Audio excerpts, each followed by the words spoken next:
história e uma psicóloga, né, que compartilha com a gente essa disciplina. E eu gostaria que você ficasse à vontade, se apresentasse para conversar um pouquinho da sua experiência. Fique à vontade. Vamos fazer bem informal, né, Ocilene? Que é a nossa gestão, né? Tá, joia. Então, minha gente, boa tarde. Eu estou agora aqui no Centro de Formação da Secretaria de Educação, né? Então, eu me chamo Ocilene, já trabalho na Prefeitura como concursada há 28 anos, estou bem pertinho de me aposentar, e peço já desculpas a vocês na minha fala, porque eu sou muito ainda encantada, sonhadora, com o meu exercício profissional e com a educação. Eu ainda tenho muita esperança na educação, então eu falo com muita paixão. Aí vocês vão dando desconto, certo? E hoje, né, eu passei a última escola que eu passei na Secretaria de Educação, eu fiquei 10 anos na mesma escola. É uma escola que, do ponto de vista do território, se confunde com uma escola do campo, entendendo hoje uma concepção do campo diferente, porque é uma escola que ela tem comunidades ribeirinhas, pescadores, e que tem muito um cenário daquilo que se vive do campo, embora a maior parte vivam da pesca. Então, ela é uma escola urbana, denominada urbana, mas com características que a gente pode dizer do campo. E aí, hoje, aliás, desde o ano passado, eu fui convidada, junto com uma equipe de mulheres, para estar na Secretaria de Educação do município de João Pessoa. É uma empreitada, é um desafio, há muitas críticas, porque nós assumimos essa nova função dentro de uma conjuntura política, né, de uma gestão que é do PP, mas também nós estávamos há 8 anos sofrendo horrores com a antiga gestão, e era preciso dar a cara a tapa, era preciso assumir o desafio ou de continuar sofrendo, ou de tentar fazer alguma coisa. Então, nós assumimos, somos um grupo de mulheres na Secretaria de Educação que tem um histórico de vivência dos movimentos sociais. Nós já trabalhávamos juntas há um tempo, em alguns projetos juntas, são pedagogas, são psicólogas também, temos assistentes sociais. Então, o primeiro ganho que eu poderia dizer, de 2021 para cá, foi a gente conseguir ter, dentro do organograma da secretaria hoje, uma seção de apoio às especialistas das escolas. Entendendo que em João Pessoa, a gente tem 100 escolas, 88 creches, né, o Centro Municipal de Educação Infantil. Essa equipe é uma equipe multidisciplinar, que tem pedagogas, assistentes sociais e psicólogas. Nas pedagogas, elas têm uma divisão de supervisoras escolares e orientadoras escolares. Então, um pouco do perfil do que a gente tem em João Pessoa.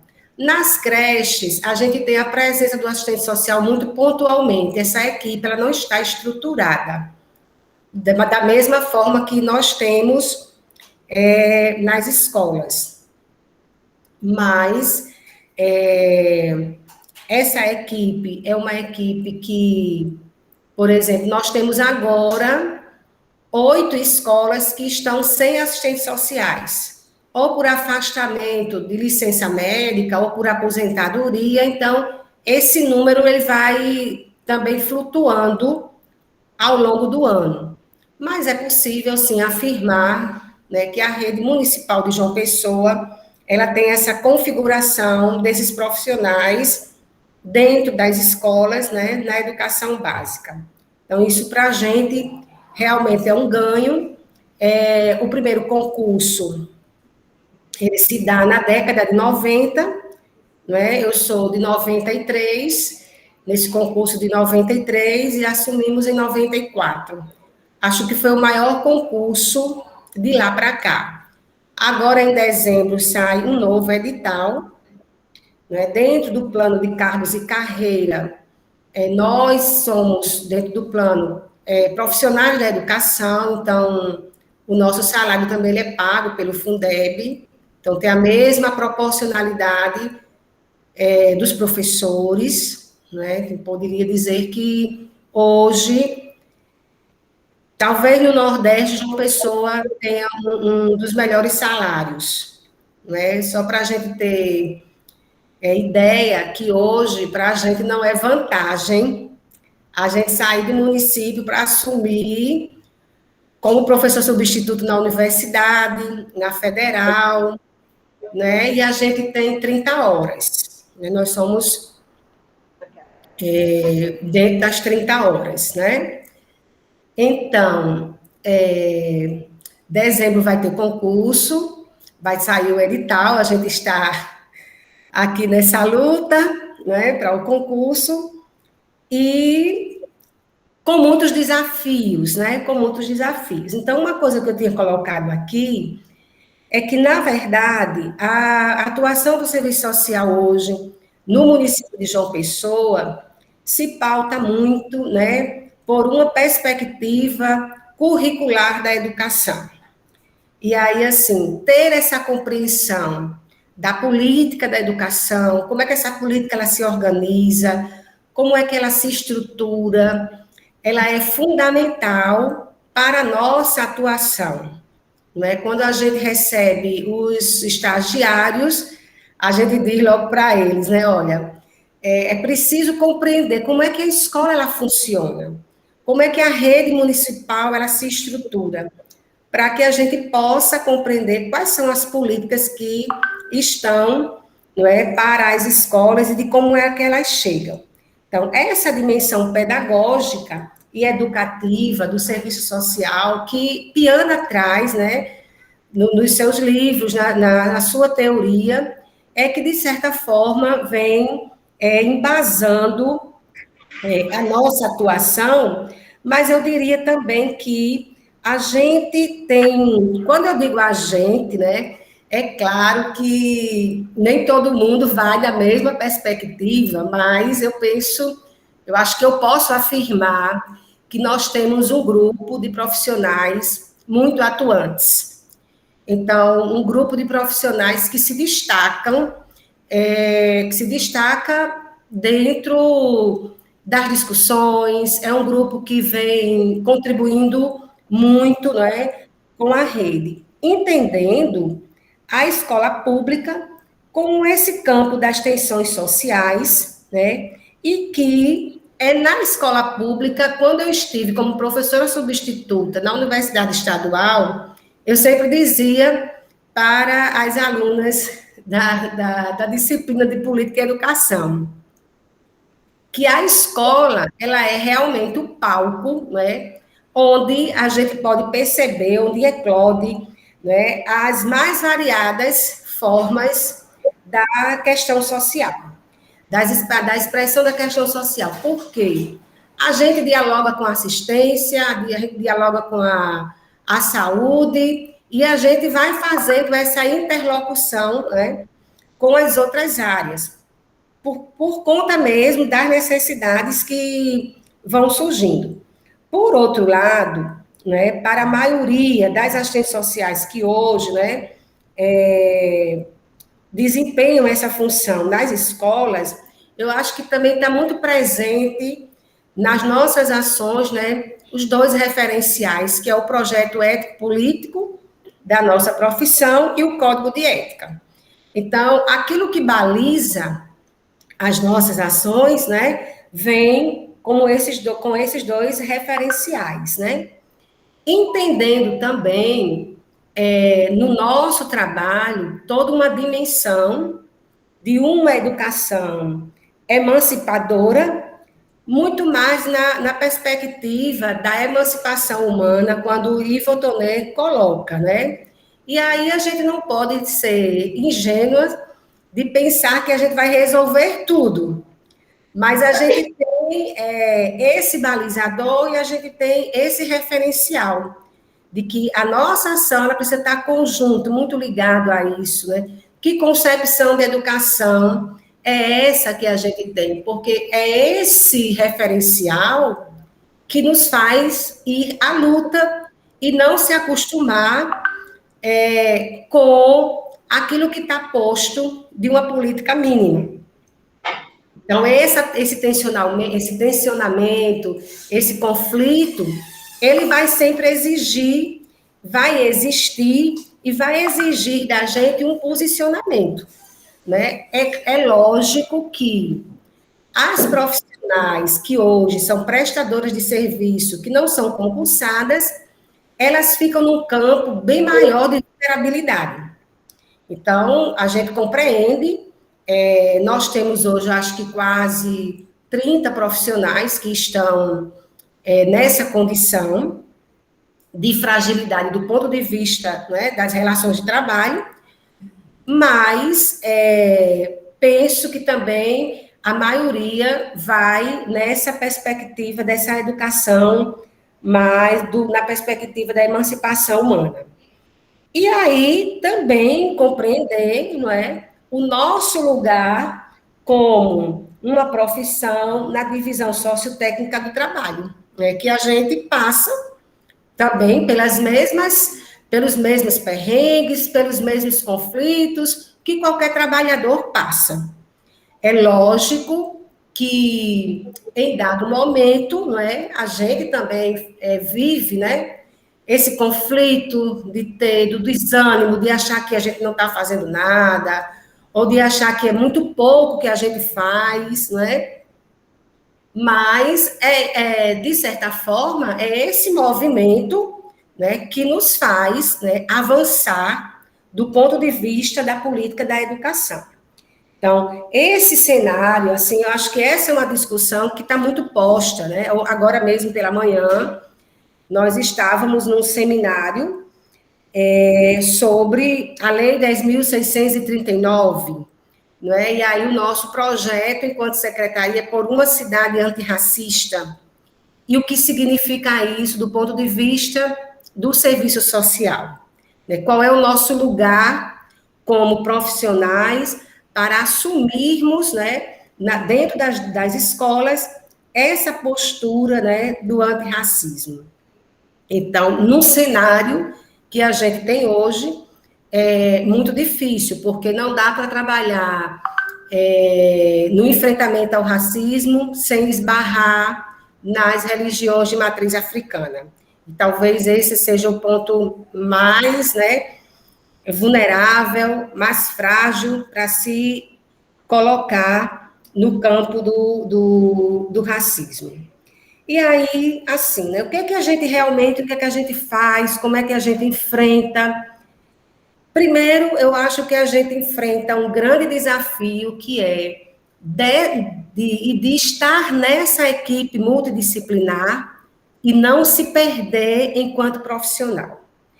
Ter muita clareza das nossas atribuições e das nossas competências profissionais. Porque há um movimento tão grande e, sobretudo, o cenário que a gente vive pós-pandemia, se é que já podemos dizer assim, né, porque os casos estão aumentando aqui assustadoramente, né, aqui em João Pessoa. Mas o que é que está posto? Diante desse cenário de perda de aprendizagem, diante desse cenário que foi tão marcante para quem está na escola pública, e o desafio dessa recomposição, dessa aprendizagem que foi perdida, se a gente não tem isso muito claro, nós somos engolidas pelo o fato do pedagógico. É todo mundo fazendo a mesma coisa. E aí a gente tem muita clareza disso. É preciso que os alunos avancem, sim, de maneira significativa na aprendizagem, mas eu não posso assumir para mim, enquanto assistente social, a didática, a metodologia do professor. O meu campo contributivo dessa aprendizagem real e significativa, ela se dá por outros meios. Por exemplo, trabalhar na permanência desse aluno na sala de aula, né? Monitorar, acompanhar a infrequência desse aluno. Fazer, por exemplo, toda a articulação com a assistência do ponto de vista da segurança alimentar.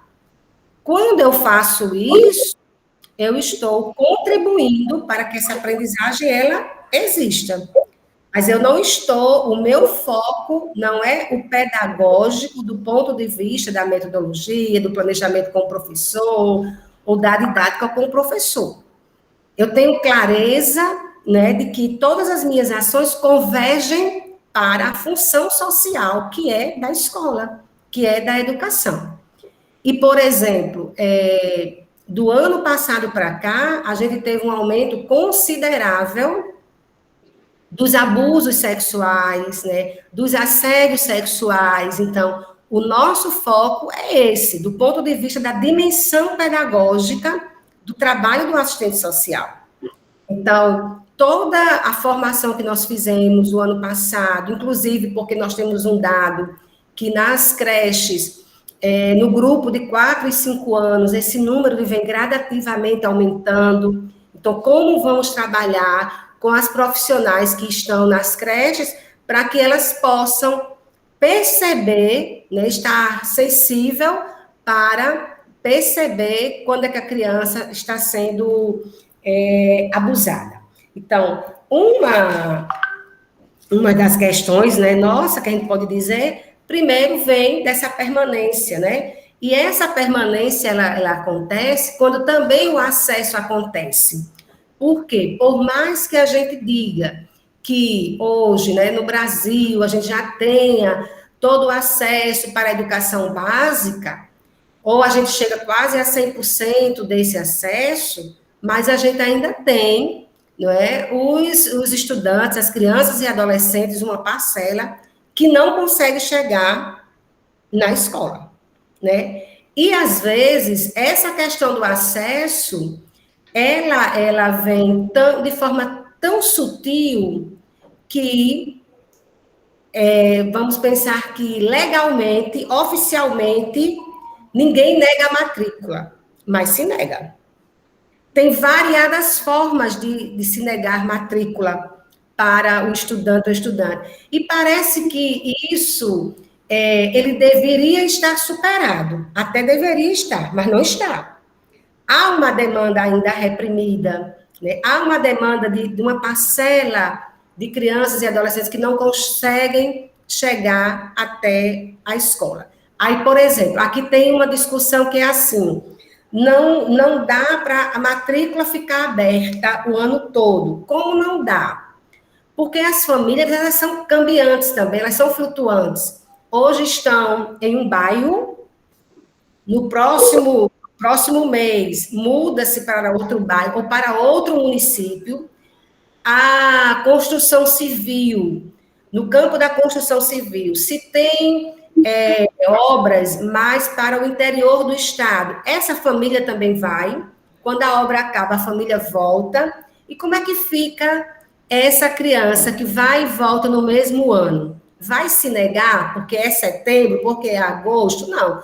Estamos falando do campo do direito. O direito não diz que ela só tem direito à educação até o mês tal. Ela tem direito. Então, essa é uma coisa que nós, enquanto assistentes sociais, a gente vive em cima, a gente monitora o tempo todo junto com os gestores e gestoras. Por quê? Porque também nós tivemos aqui em João Pessoa, depois de mais de 30 anos, né, a perda de um direito que era de escolha direta para gestores e gestoras. Então, a gente perdeu isso em 2015, esse direito de escolha, E isso foi muito danoso, porque a gente tinha uma eleição direta, o que, obviamente, não assegura a gestão democrática, é bom dizer também, não é? Mas a gente vai sempre ser a favor da eleição direta. E a gente está, desde 2015, com diretores e diretoras que são indicadas pela gestão municipal. Então, tem hoje um grupo de trabalho aqui no município que para sair uma lei agora em janeiro, voltando à escolha direta. Se nós conseguirmos, vai ser um ganho. Então, quando esse gestor e essa gestora ela chega indicada, muitas vezes ela não conhece desse direito. E aí vem todo o nosso trabalho do zero. Vai ter que aceitar a criança que vem com alguma deficiência, com laudo. Legalmente se tem uma quantidade de crianças por turma, mas quando não tem outra forma, vai ter que aumentar essa quantidade. Então, esse trabalho que é inicialmente no campo do direito à educação. A outra questão que também a gente vem trabalhando muito, né, é da dimensão da gestão democrática. Fazer com que a escola pense, né, do ponto de vista da gestão democrática é um grande desafio. Fazer os conselhos acontecerem de forma a contento, de forma que exista essa participação efetiva, também é um dos trabalhos, né, nossos como assistente social. E aí, a gente também poderia dizer que, junto com todo os documentos do Cefes, né, Cefes, CRES, a gente vai, de certa forma, também colaborando nesses espaços do controle social, né, da mobilização comunitária, o controle social, por exemplo, da merenda, que muitas vezes, né, não chega como deveria chegar, e aí a gente vai lá e a gente monitora, faz denúncia, reclama, tudo isso em vista, né, do direito da educação, né? Fazer o trabalho com os profissionais da escola para que eles percebam que eles estão desenvolvendo, na verdade, uma política pública, né? Compreender, por exemplo, que a merenda ela precisa ser uma merenda de boa qualidade, não porque é um favor que a escola está fazendo, mas porque a criança e o adolescente tem um direito. Né? Essa merenda não é um favor do gestor, não é um favor do governo federal. Ela é uma conquista, né, da sociedade civil para essas crianças e adolescentes. Então, essa forma de fazer esse controle, por exemplo, na última escola que eu estive há 10 anos, eu penso que nós ficamos 5 anos, o coletivo, discutindo por que a gente não conseguia mexer nas finanças da escola. E aí, a gente fez uma escolha. Era melhor a gente avançar em outros campos, inicialmente, para depois mexer nas finanças. Então, nos 2 últimos anos que eu estive na escola, a gente conseguiu mexer nas finanças. Fazer com que o coletivo perceba que o dinheiro que vem para a escola, ele precisa ser discutido, ele precisa ser planejado e ele precisa ser combinado com todos e todas. Então, mexer nisso, numa estrutura que às vezes está tão viciada, que ninguém fala em dinheiro, que isso é coisa de quem recebe, é o diretor que muitas vezes monta o conselho fiscal, né, da unidade executora, né, e você às vezes ouvir, por exemplo, o representante dos pais dizer assim, mas não tem problema, porque se a diretora comprar 1 quilo de açúcar por R$10, e a gente aprovar, está tudo bem. E como é que a gente vai desconstruir isso, né? Para dizer que esse dinheiro não é do pai, nem é da diretora, esse dinheiro é um dinheiro do público, é um dinheiro da comunidade, e que tem que fazer, sim, a pesquisa de preço. E aí a gente esbarra, muitas vezes, numa escola que ninguém quer se comprometer. Todo mundo quer tudo muito organizado, mas ninguém quer participar.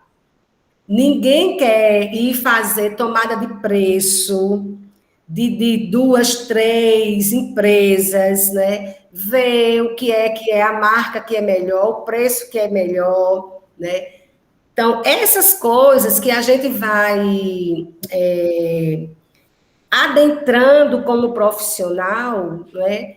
Que vai, por exemplo, no sentido ou na perspectiva de fazer com que a política da educação ela aconteça. E aí eu lembro muito das minhas conversas com o Ney, né, com o professor Ney, que a gente dizia assim, é preciso sair, muitas vezes, dessas queixas muito miúdas que a gente tem no interior, no espaço da escola, né? O espaço da escola é o espaço do conflito, de menino, de menina, é o espaço do conflito do professor, do funcionário. Isso também faz parte, mas não é só. Tem algo maior que perpassa, não é, a política educacional, né? Fazer uma escola pública, não é? E assim, para a gente isso é muito claro. As nossas experiências, mesmo que sejam pequenas, né? Para a gente nós temos clareza de que é possível fazer, sim, uma escola pública, né, de qualidade, uma escola pública onde as coisas aconteçam. E aí, dentro desses desafios, né, a gente tem, por exemplo, né, qual é a nossa participação na discussão do projeto político-pedagógico da escola, né, com o coletivo. Quais são os princípios que o projeto político-pedagógico ele precisa garantir? Hoje a gente dizia qual é o lugar da Lei 10.639 qual é esse espaço que ela tem dentro do projeto político-pedagógico? Porque trabalhar a questão étnico-racial hoje não é uma escolha minha, ou é uma escolha de alguém que é militante, né? Ela é um direito desse estudante de não ter a sua condição racial violada. E estar atento, né, às violações de direito o tempo todo, né, é o nosso olhar dentro de uma unidade educacional. E o que é que baliza as ações, né, desse profissional? O projeto político-pedagógico. Quando a gente diz, olha, tal parceria com tal instituição, ela não é possível porque não é porque a Alcilene não queira ou ela não goste, não é? Ela não é possível porque o nosso projeto político-pedagógico, construído coletivamente, não permite tais ações, né? Há princípios ali norteadores. Da mesma forma, né, o regimento escolar, né? O regimento escolar ele vai ser construído coletivamente com os alunos, uma discussão bonita, né? Nós tivemos agora há pouco participando de uma escola dessa construção do regimento escolar. As regras elas vão se definindo a partir daquilo que o coletivo acorda, né? E depois que acorda, a gente segue, né? Então, eu diria que a gente também vai, né, fazendo esse campo mais materializado do ponto de vista dos documentos para embasar um pouco das nossas ações. E no mais, dizer também, não é, que até eu coloquei aqui, escrevi para eu não esquecer, não é, que no cenário atual eu digo que se eu estivesse hoje na escola, eu estaria muito, talvez, triste. Por quê? A gente tem os dados reais de aprendizagem, mas a gente também tem um coletivo que tem pouco se preocupado. Por exemplo, hoje, a gente garantir as 4 horas efetivas de trabalho pedagógico, gente, é garantir o direito desse aluno ter aula, é o mínimo. E muitas vezes, a gente tem um coletivo de profissionais que tem pouco se preocupado com isso. Então, é ótimo quando a gente tem um imprensado. Ora, se um ponto facultativo, se o imprensado, antes da pandemia, ele já era complicado, hoje ele é danoso.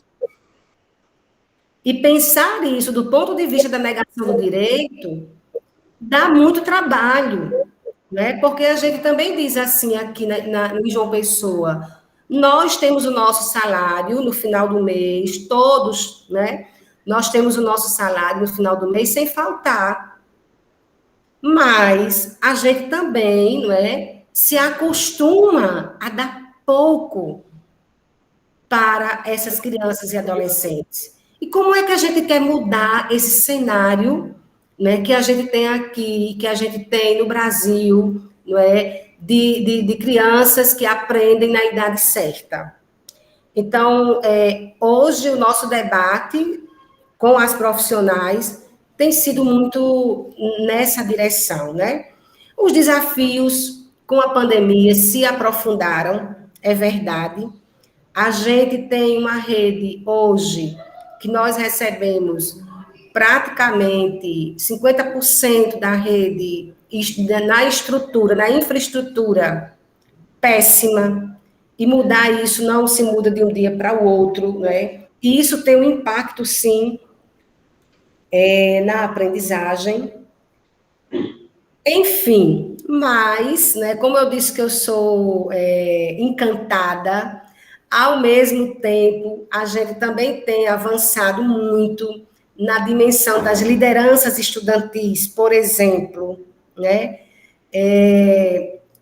Temos tido formação contínua, né, e sistemática com os líderes de sala, para fazê-los pensar também sobre que educação a gente quer. Qual é a educação que crianças e adolescentes devem ter direito? Então, agora em dezembro, dia 9 de dezembro, a gente tem o primeiro encontro de lideranças estudantis para discutir educação. São 430 estudantes, né, reunidos em um dia inteiro, com várias oficinas, né? E aí o nosso tema é que escola eu compartilho? Então, pegando um pouco dessa linguagem mais adolescente. Então, isso me faz realmente ter esperança, não é? E dizer que, apesar de estar próxima de me aposentar, eu vejo com muita gratidão essa oportunidade de poder, né, escolher estar na escola pública. Então, um pouco isso, estou aqui à disposição para vocês perguntarem. Tinha anotado mais coisas para falar, mas vou esperar também a provocação do grupo. Silene, agradeço, né, essa sua disposição de estar aqui com a gente, né, em meio a tanto trabalho, final de semestre e tudo mais. Imagino como é difícil, então agradeço imensamente e pela riqueza do seu depoimento, né, de esperança, de vontade, né, e de vivência mesmo, né? Então esse seu depoimento esperançoso não é vazio, ele é, vamos dizer, preenchido por tudo que vocês já conseguiram ao longo da história aí no município de João Pessoa, que eu conheço, né, muito detalhadamente através dos textos que você e a equipe toda já organizou. Então, eu te agradeço imensamente. Vamos abrir agora para o debate, né, para que a gente possa aproveitar um pouquinho mais da sua vivência e da sua experiência. Quem gostaria de falar? Fica mais pertinho, não é melhor? Só para você conhecer, fala seu nome, de onde você é. Boa tarde, prazer. Silene. Aqui, aonde? Ah, mas eu vou ficar na sua frente, professora. Não, pode ficar, não tem problema não. Eu sou Graziela, eu sou assistente social, sou aluna aqui do mestrado, da Unesp. Eu tenho várias perguntas, 3. Você viu, Silene? Queria parabenizar você pelo trabalho. Paraíba sempre é uma referência nacional, né, do trabalho da ciência da educação. São Paulo está engatinhando bem devagarzinho, tá bem lentinho ainda, vai demorar um tempinho para chegar minimamente ao que vocês já construíram aí na Paraíba. Mas eu queria perguntar uma primeira coisa. Assistentes sociais e psicólogos, vocês construíram de forma nas escolas o plano pedagógico, o plano político pedagógico. E aí, nessa construção que você faz com outros profissionais, é nesse lugar que você vai colocar qual vai ser a função da assistente social, o que a assistente social e a psicóloga elas vão fazer o trabalho? Isso é uma pergunta. A segunda, como é que vocês estão lidando com essa questão eu percebo que eu trabalho no CRAS, um aumento muito grande de crianças com diagnósticos de autismo, né? Como é que vocês estão lidando na escola com essa demanda gigante e com as famílias dessas crianças, né? Que aí tem um monte de questões aí para lidar na escola, né? Agora a terceira eu esqueci. Vamos começar por essa. Então, essa... Obrigada. Silene, você quer que a gente faça um grupo de 3, 4 perguntas primeiro, ou você já vai respondendo? O que você acha? Eu só compreendi a primeira, foi só uma mesmo, que ela falou do projeto político pedagógico. A segunda, repete a segunda. A segunda foi como vocês estão lidando nas assistentes sociais com esse aumento significativo de crianças autistas na escola. Se vocês estão trabalhando, entra no plano de vocês, o trabalho com as famílias dessas crianças. Então, foram 2 ou 3? 2. Tá. Uma vez depois eu faço o outro. Pela complexidade, não é fácil.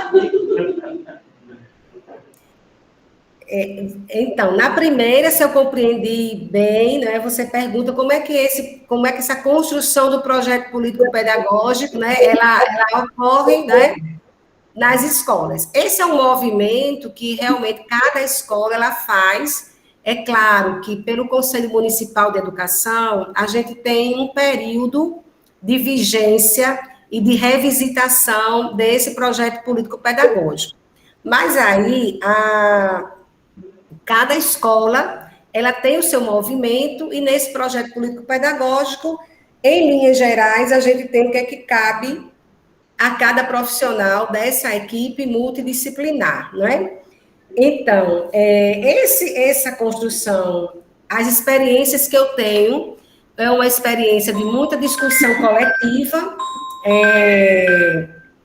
Depois dessa discussão coletiva, a gente também tem uma discussão com as famílias, que eu acho que é uma das maiores riquezas que a gente consegue fazer em algumas escolas. Isso não está posto para todas, porque vai depender da organicidade da equipe, vai depender daquilo que também que a equipe compreende como mais importante ou não, né?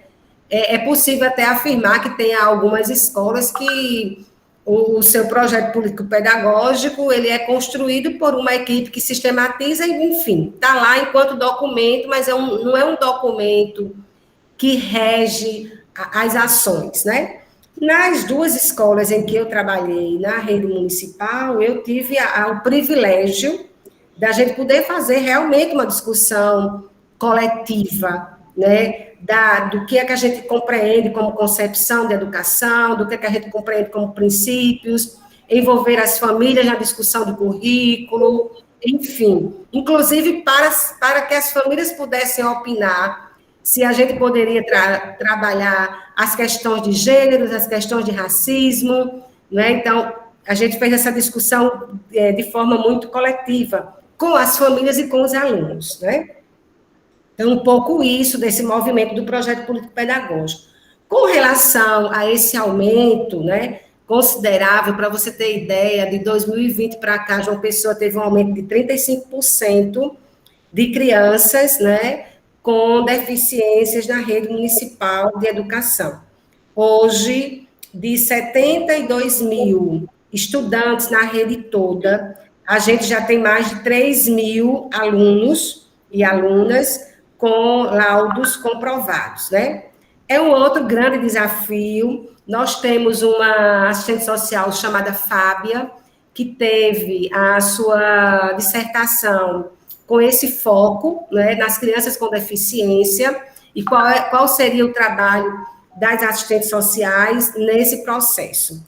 Eu diria que a nossa inserção no processo das crianças com deficiência é muito mais, né, de, primeiro, assegurar o laudo, né? Aqui a gente só tinha uma instituição. O ano passado a gente conseguiu agora, no âmbito do município, outra instituição que pudesse laudar, que é assim que aqui chama. E, a partir desse laudo, a gente consegue, para aquelas que têm direito, né, os cuidadores e cuidadoras. Ter cuidadores e cuidadoras há um impacto financeiro para o município, mas a gente tem conseguido,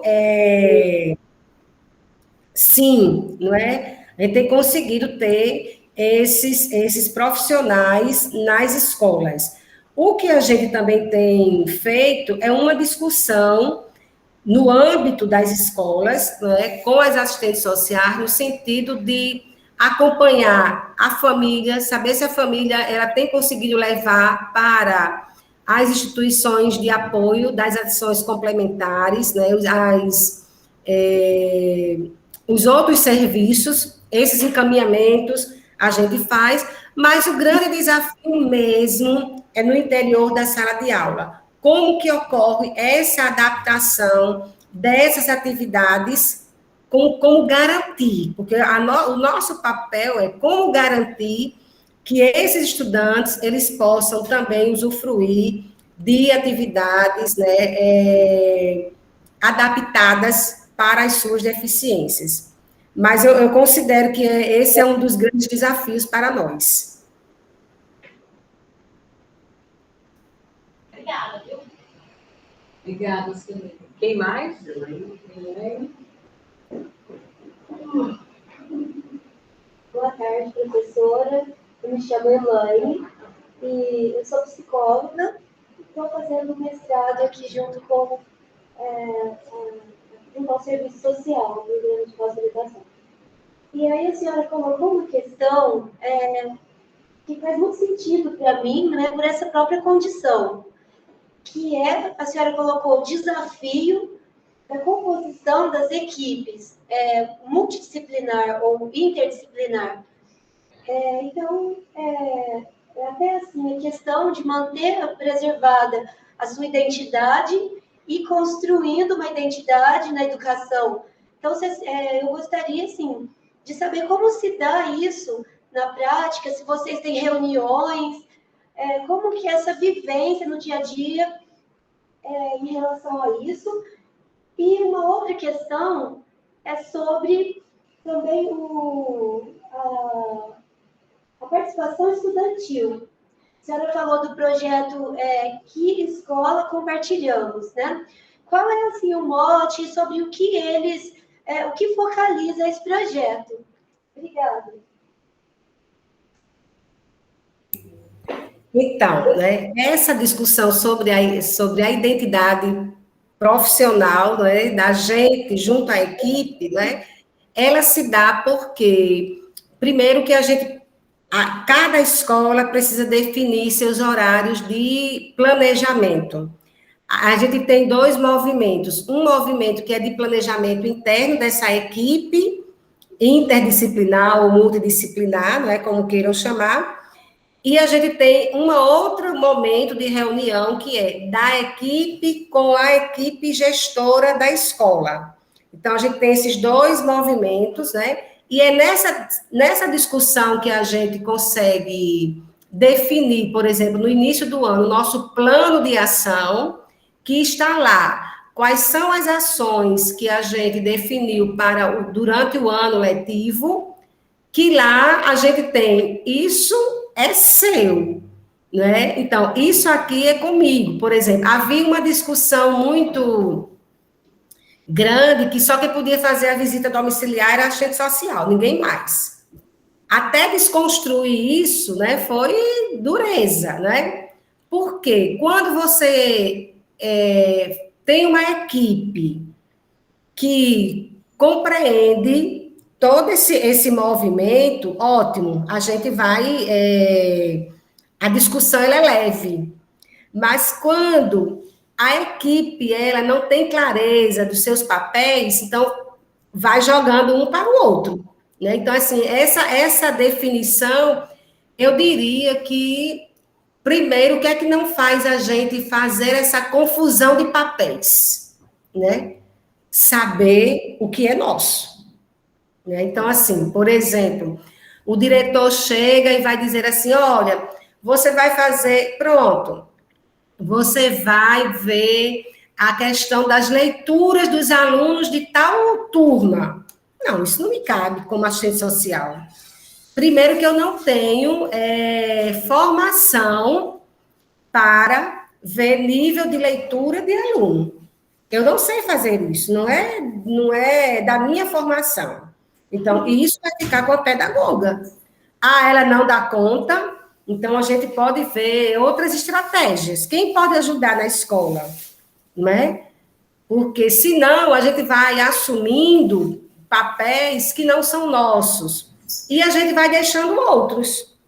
Por exemplo, deixando de trabalhar aquilo que é específico da questão da violação do direito, como abuso sexual, como trabalho infantil, que cresceu assustadoramente, que os nossos alunos estão no meio da rua, na feira, no mercado, trabalhando. E o que é que eu faço com isso? Isso, sim, é papel meu.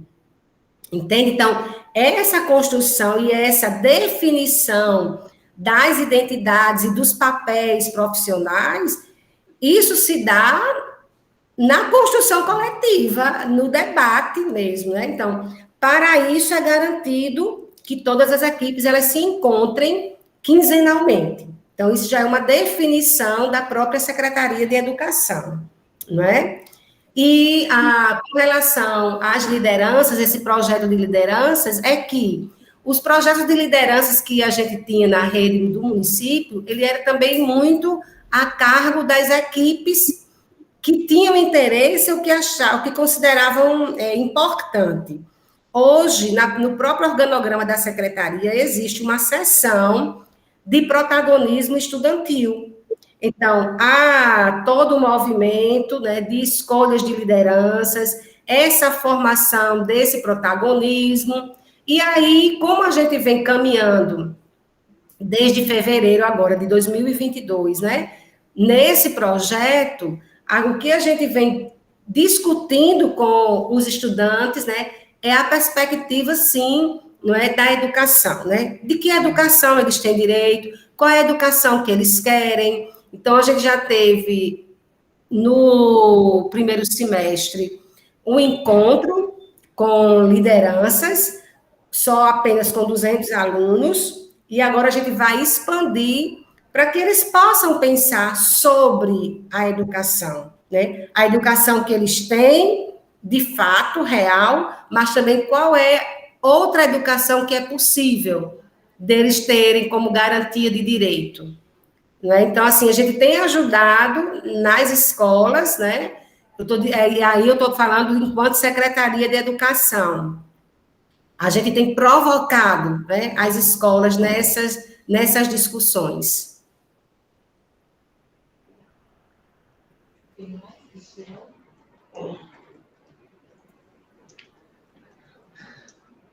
Olá, Silene, boa tarde. Silene, deixa eu até tirar a máscara, né? Para ajudar uma humanidade, né? Silene, meu nome é Cristiano, sou acadêmico aqui do curso, né, de doutorado, sob orientação da professora Eliana Lourinho, e eu sou do município de Belo Horizonte, né, estado de Minas Gerais.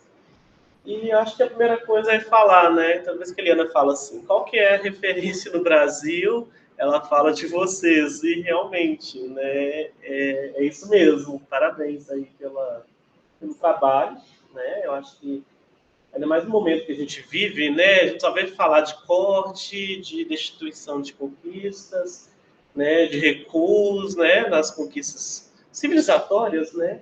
E é muito interessante, assim, ter essa experiência, né? A gente ter né? essa interface com vocês e sem dúvida, tem muito que aprender. A minha pergunta, acho que são meio duas. Uma vai ser até a continuidade do que você estava acabando de falar. A primeira pergunta, assim, queria saber, assim, se você puder falar brevemente, como foi esse processo de reconhecimento e da institucionalização legal também, né? Porque sabe que toda conquista, ela é fruto de muitas lutas, né? Como que foi esse processo junto à Câmara Municipal, né? Como é que tem sido a própria gestão, né, municipal, é que ela tem visto e reconhecido o trabalho dos assistentes sociais na educação, né? E a outra, eu achei uma coisa fenomenal, que eu acho que se fala pouco, que eu acho que também concordo com a estratégia que vocês trazem, que acho que o maior legado do serviço social na educação talvez seja essa contribuição para a politização, né? E o protagonismo, né? E quando vocês criam esse espaço, né, dos jovens discutirem sobre a escola que temos, a escola que queremos, eu acho que esse que é o caminho, né? Porque eles são sujeitos, né? Toda a estrutura da escola só faz sentido se você tiver os estudantes, e tiver estudantes conscientes de que estamos falando de uma política social enquanto direito e cidadania. Então, eu achei muito incrível. E aí, pelo que eu entendi, vocês já estão indo para a segunda edição, né, do evento. Eu queria saber, assim, como que vocês identificam ou percebem, vamos dizer, os frutos, né, desse estímulo ao protagonismo, né, dos adolescentes. É isso. Obrigado, viu? Parabéns. Então, eu acho que sobre o processo de reconhecimento, em 90, não é, quando nós chegamos no município de João Pessoa, um grupo de 32 profissionais, em 94, foi quando a gente, nós assumimos o concurso, né? E aí não tinha nada, não existia nada, ninguém nem sabia para onde é que era o que a gente ia fazer, né? E aí, assim, nesse processo, o CRES, ele foi fundamental.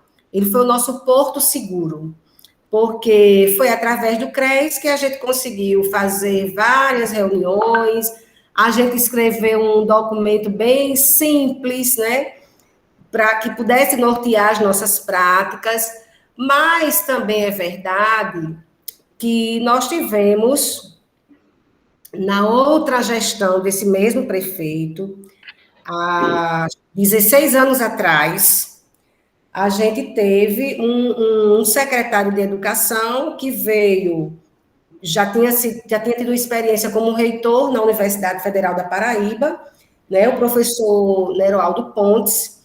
Eu acho que ele trouxe para a gente uma grande contribuição, que foi de colocar, não é, no plano de cargos e carreira, né, reconhecer as profissionais de pedagogia, a pedagogia já era, mas a psicologia e o serviço social como sendo parte da educação municipal, né? Então, esse plano de cargo e carreira, ele realmente deu respaldo para a gente, mesmo que a gente já tivesse sido concursada para as escolas, né? Então, eu acho que teve algo que confluiu, né, para que a gente pudesse ter esse reconhecimento. E aí, assim, ora, né, nós tivemos, por incrível que pareça, as grandes contradições, né? Nós tivemos um governo de 8 anos, né, do PSDB, que praticamente nós fomos invisibilizadas. Depois nós tivemos mais 8 anos, né, que começou com o PT, depois esse mesmo gestor, ele passou para o PV, e depois ele migrou para outro partido, e que a gente continuava invisibilizada pela gestão municipal. Mas no interior da escola, não é? A gente tem esse reconhecimento, há conflitos, às vezes nós somos compreendidas como aquelas que passam a mão na cabeça, que é aquela que dá um jeitinho, mas eu vejo que isso é um processo natural do trabalho mesmo, né? E aí, hoje, a gente não consegue, acho que nenhuma gestão das escolas consegue se ver hoje sem uma assistente social ou uma psicóloga na escola, né? Mas ainda agora.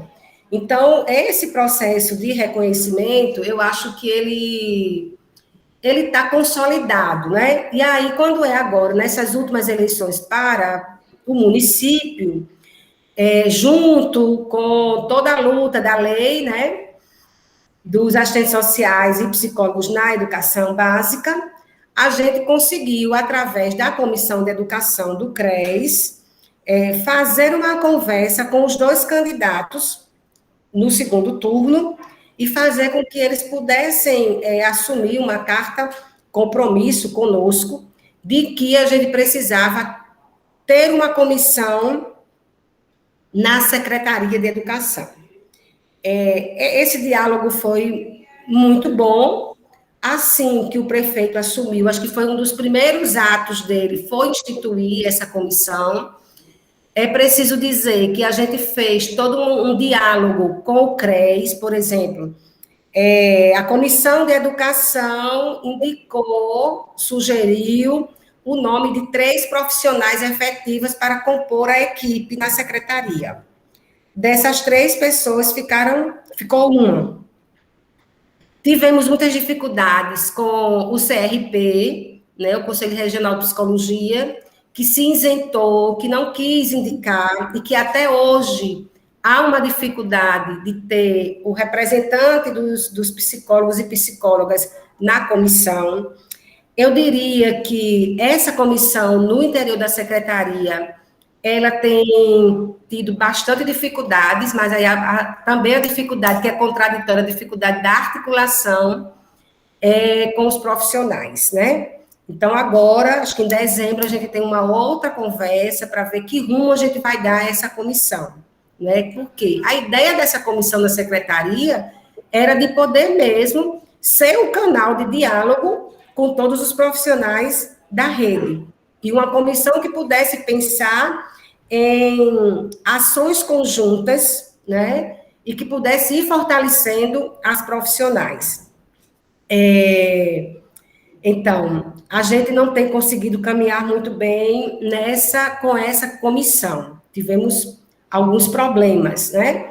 Agora, com relação ao que você pergunta sobre a politização, eu diria que é o nosso bebê.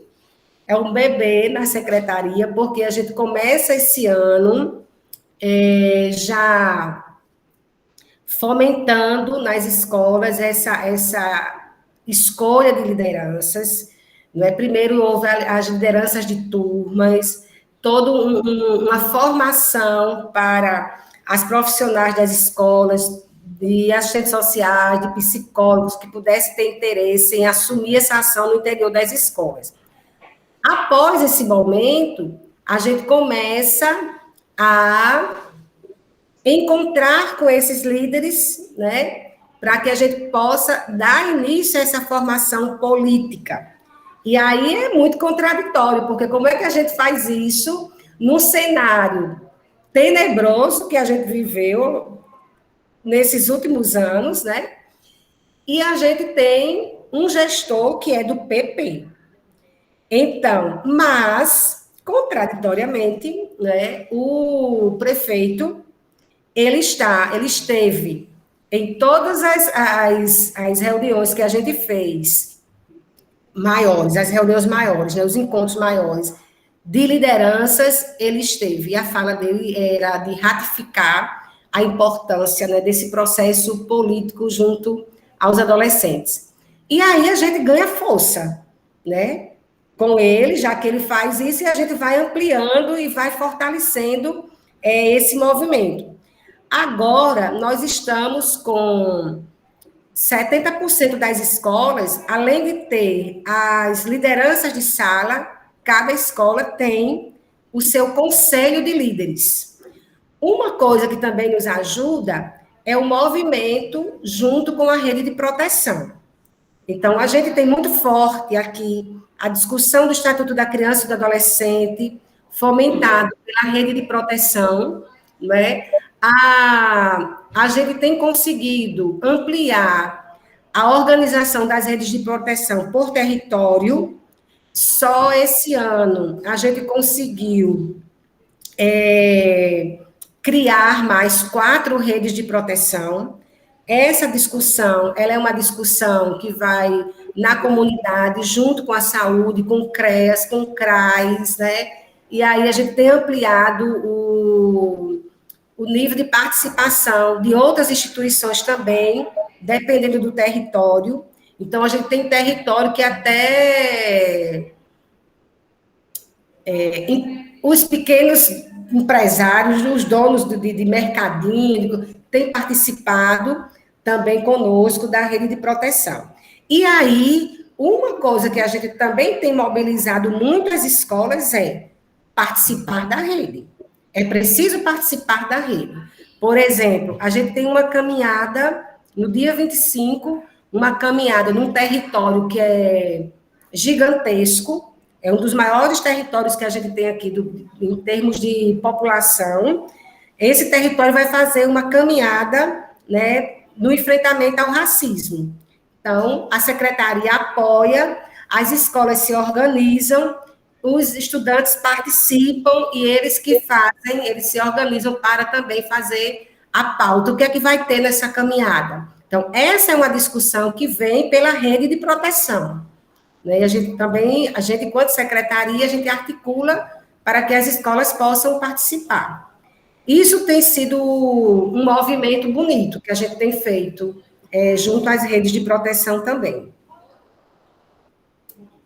Marcelene, se me permite só uma palavrinha na sua resposta, a questão do reconhecimento do serviço social na educação, né?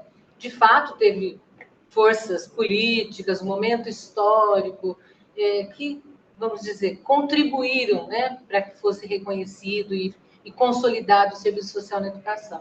Mas eu queria destacar que também essa mobilização, essa construção é feita por sujeitos, né?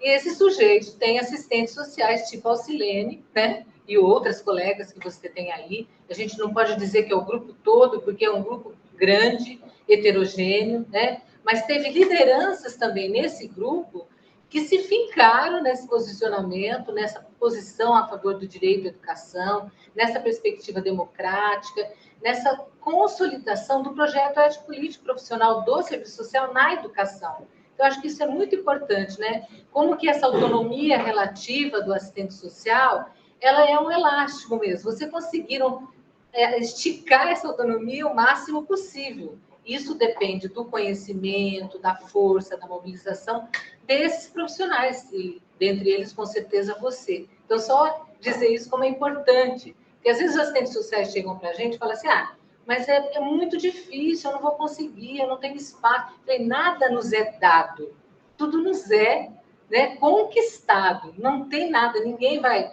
como diz, não tem almoço de graça, né?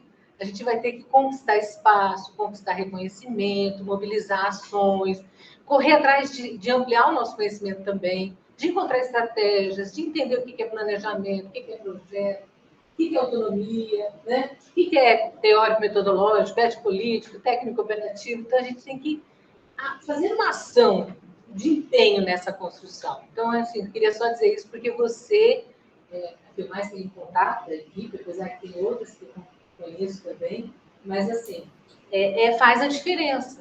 A gente tem que fazer a diferença no espaço, né? Queria só dizer isso, da minha admiração por você, viu? Assim. E aí, professora, eu diria também... Eu diria, professora, que eu acho que essa condição de liderança, essa condição de enfrentar os desafios, que realmente é um grupo considerável, um grupo significativo, que vem liderando, né, esses posicionamentos na rede municipal. Então, eu não poderia também deixar de reconhecer que isso passa também pela formação na graduação.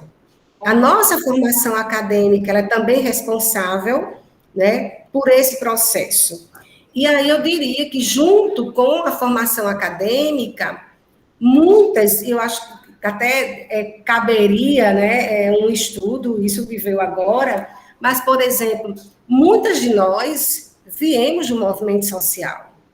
Isso nos dá também uma habilidade, não é? Uma segurança para trazer isso para o interior da unidade educacional, né? Essa expertise do movimento social, a expertise do que foi aprendido e de que foi construído, né, no processo da formação acadêmica, ela, sem dúvida, né, ela é um marco também na nossa trajetória profissional, né? E aí, assim, realmente, né, quando eu coloco que a gente tem um grupo, é porque existe realmente, dentro de João Pessoa, eu poderia aqui dizer para vocês um monte de outras colegas que trabalham muito nessa perspectiva, né? Só para vocês terem ideia, acho que foi em maio, a Secretaria de Educação, ela encampou um projeto do Instituto Alpargatas sobre a questão étnico-racial. E foi quando a Secretaria apresentou o projeto para as escolas, não é, de que escolas gostariam de fazer a adesão, houve uma discussão profunda, né, do que era isso, do que é esse financiamento, de onde vem o financiamento do Instituto Alpargatas e o que significa isso do ponto de vista da política educacional. Mas, ao mesmo tempo, a gente compreendia, e a crítica é legítima, a gente compreendia que, no processo que nós estávamos esse ano, ou a gente fazia a parceria com o Instituto Alpargatas e atingiria 30% da rede, a gente teria a oportunidade, a possibilidade de ter 30% das escolas trabalhando com a temática étnico-racial. E isso só era possível via, né, essa parceria com o Instituto Alpargatas naquele momento. Então, veja, a crítica ela é feita, a gente tem consciência de como é que a gente está trabalhando, mas a gente sabe também que muitas vezes é necessário, não é, recuar em um ponto para avançar em outro. E aí, a partir desse movimento, a gente consegue que 30% das escolas tenham trabalhado com todos os alunos a perspectiva étnico-racial. Então, eu vejo que ter essa clareza de onde é que a gente está, né? Ter, inclusive, a clareza de fazer a análise de conjuntura, né? E ver em que cenário a gente está no atual momento. Então, agradeço, professora Eliana, de reconhecer também o esforço, né, das profissionais. Deixa eu aproveitar e Sim. Convidar ela para o Cresminas, né? Olá, prazer, sou a Fabiana, sou conselheira atualmente no Cresminas, participo da Comissão de Educação, estive na luta, né, para a implementação, você deve estar acompanhando aí o processo de Minas, né? Então, quero deixar o convite aqui para uma oportunidade, você está vindo trazer a experiência para as colegas, viu? Vai ser um prazer te receber, tá bom? Parabéns. Obrigada, e a gente vai se comunicando e combinando. Vou pegar o contato da professora. Mais uma aqui. Olá, boa tarde, né? Eu sou Bernardino, sou estudante aqui, doutorado em Serviço Social, eu sou angolano, né? E, de fato, primeiro queria parabenizá-la, né, por esse grande esforço, essa grande dinâmica implementada para o serviço social, e depois o enriquecimento também na persistência, né, para a afirmação da própria categoria profissional. Deixou-me assim ressaltado a questão de olhar um bocadinho naquilo que você falou sobre a gestão democrática, né? A questão de 2015, com a nomeação de diretores, né, de gestores a nível das estruturas escolares. Então, eu queria, dentro da tua experiência, talvez falou assim um pouco rápido, eu não me acredito tanto, como é que vocês conseguiram embater, sabendo que a própria nossa ação, enquanto serviço social, é buscar aqueles elementos que, normalmente, algumas lideranças não aceitam, a questão da clareza, abertura, transparência, sobretudo quando se tratam de questões financeiras, né? Então, como é que vocês se posicionaram? Como é que tiveram essa resposta, aceitação? Até hoje, continua a mesma situação de indicação, né? E não, por exemplo, o processo de eleição desses gestores? Obrigado. Então, continua até hoje, né? A ideia é de que em 2023, já em janeiro, se tem a mudança da lei, né? Tem um grupo de estudo trabalhando na minuta da lei para a mudança da escolha. Essa escolha, ela vai vir acompanhada de um curso a princípio, a primeira etapa de 80 horas para o gestor, gestora que se candidatar, e, na sequência, mais 80 horas dividido em 2 etapas, né? Então, dá 160 horas. Então, para você ser gestor, gestora, você teria esse curso, né? Teria que fazer esse curso. Então, estando agora na secretaria, a gente tem mais clareza de perceber que a questão da transparência, ela é muito complicada, né? Quando você observa como é que está constituído, né, os conselhos que se dedicam à parte financeira da escola, ainda é muito problemático, né? Então, como é que a gente vai ir desmistificando? Só tem uma forma, né? Investir na formação desses sujeitos. Então, o que a diretoria de gestão tem feito, né, agora, nessa nova gestão, é investir na formação desses sujeitos, mas também dizer assim, olha, só para vocês terem uma ideia, hoje a gente tem mais de 60% das escolas do município que não conseguem gastar toda a verba que chega. E como é que a escola diz que não tem dinheiro? Como é que a escola não pode comprar nada? Então, esse estudo, esse mapeamento, nos dá respaldo para questionar a escola. Né? Olha, não tem como se acostumar com o replanejamento do financeiro. A escola tem que gastar, e a escola vai gastar com algo que seja prioritário para cada comunidade, né? Então, eu tenho a esperança de que, com a escolha direta, a gente possa avançar, né, nos processos mais democráticos, né? Mas, mesmo tendo uma gestão indicada, o que é que vai determinar o avanço ou o retrocesso do ponto de vista da gestão democrática? São os sujeitos que estão dentro da escola.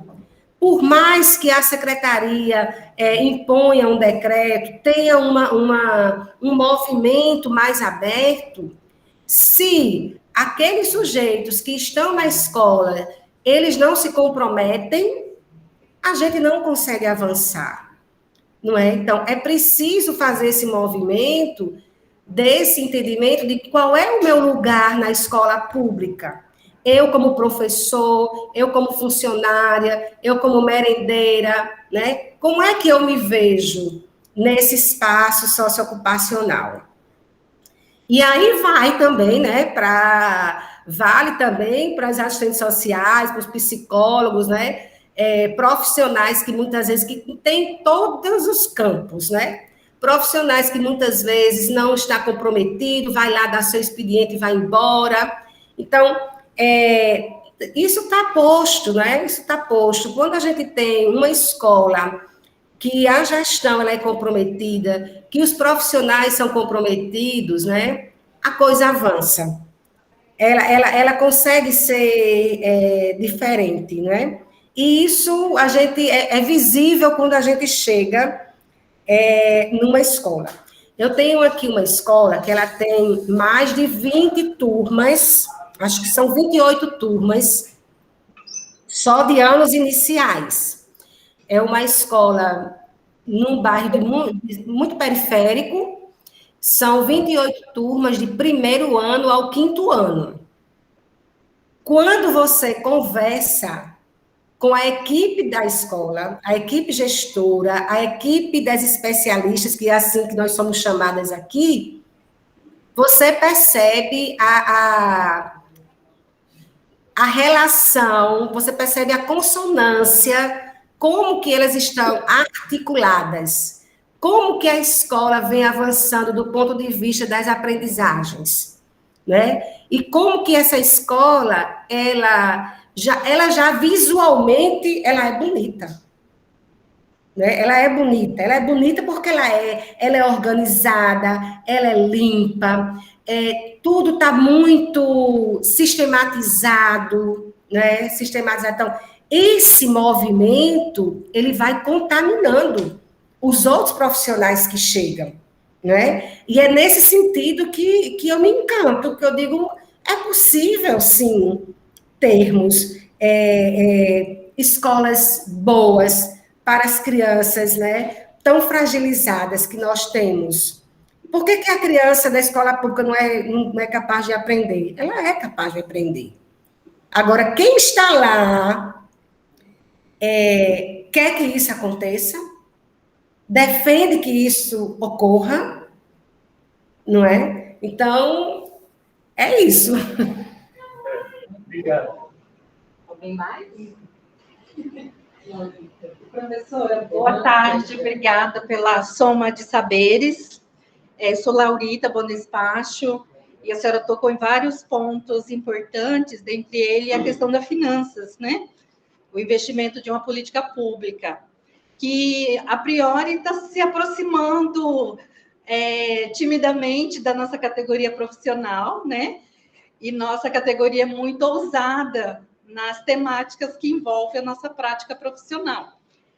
E aí, quando a senhora mencionou a questão da oficina que vai ocorrer com os estudantes, isso também me lembra muito a questão da educação popular, que a gente, nós nos afastamos desse contato mais formativo da população que a gente atende.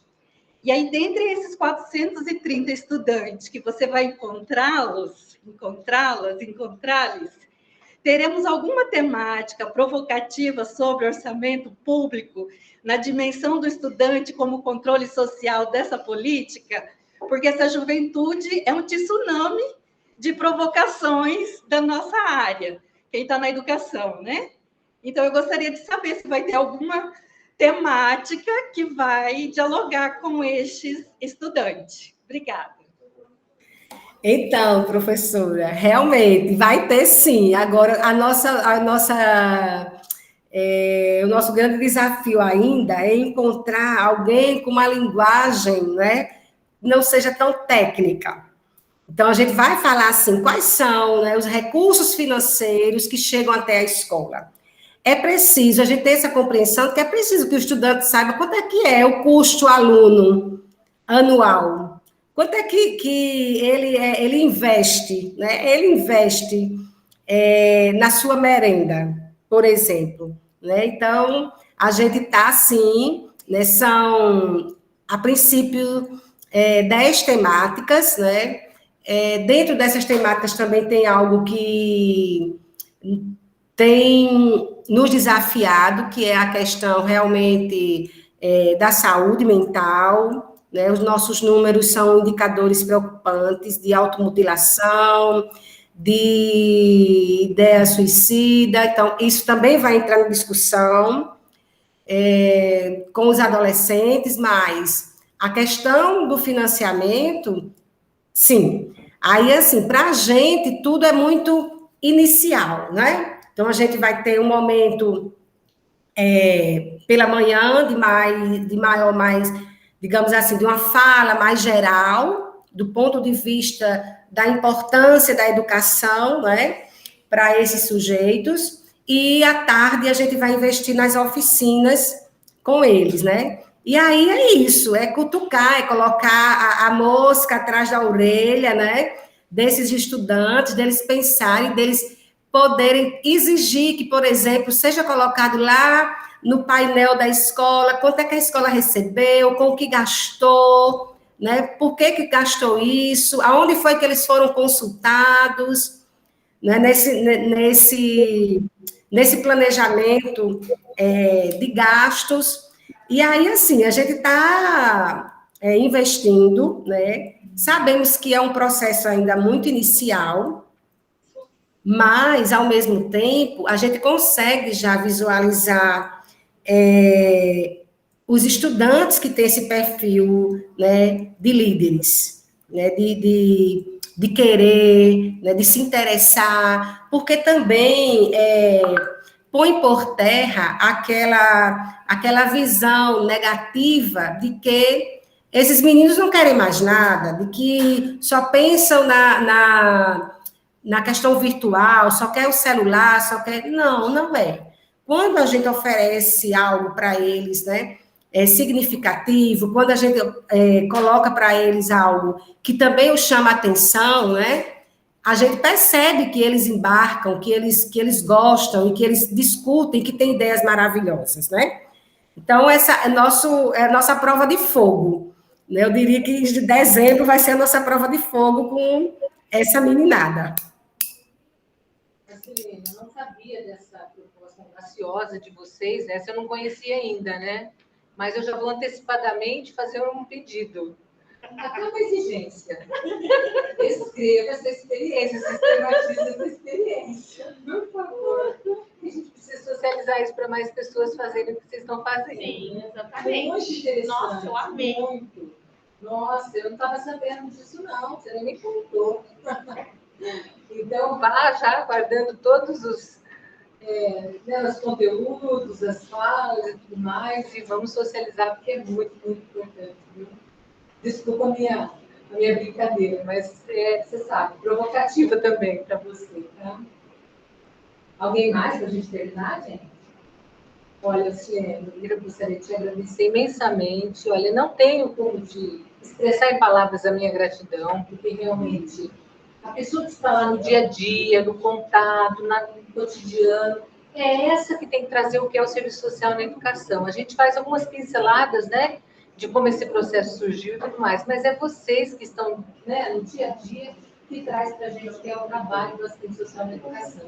E assim, desacomoda a gente daquela visão de que o serviço social só faz igualzinho, só passa a mão na cabeça, só faz isso, ou não tem possibilidades, é limitado, não dá para fazer nada na educação. Acho que a gente precisa desmistificar isso com as experiências exitosas, consolidadas, que também não são fáceis, são difíceis, né? Mas são possíveis, isso que é importante. Nada é fácil, mas é possível. Então, te agradeço imensamente, viu, Silene?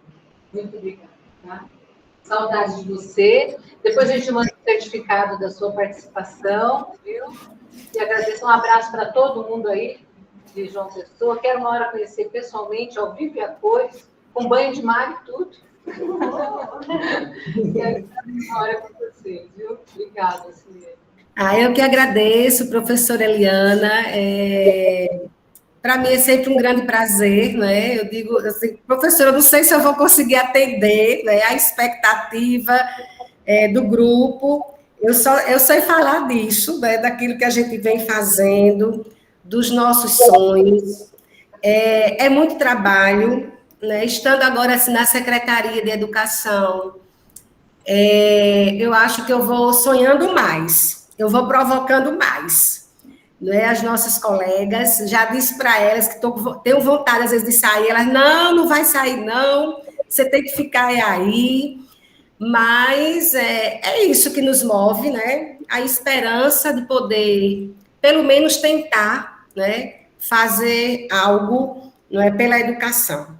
E esse sonho, essa esperança, ela é compartilhada, né, por um grupo muito, eu diria assim, muito especial, muito seleto, que ainda não foi contaminado pelo desânimo, nem pela idade, e, e pelo desencanto que às vezes chega, né? Então, eu é que agradeço, né? Estejam convidados e convidadas também a vir a João Pessoa, não é? A nos visitar. Também será um grande prazer. E quem sabe, né, professora, eu me aventuro a fazer a seleção também daí, né? Quem sabe Nem faz, eu já fico feliz da vida. quem sabe eu chego aí como doutoranda, né? Venha. Estamos aguardando.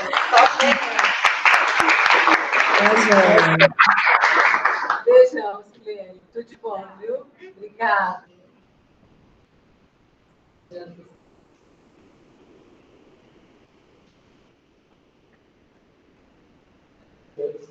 Nossa, presente, hein? Não gostaram? Foi muito bom.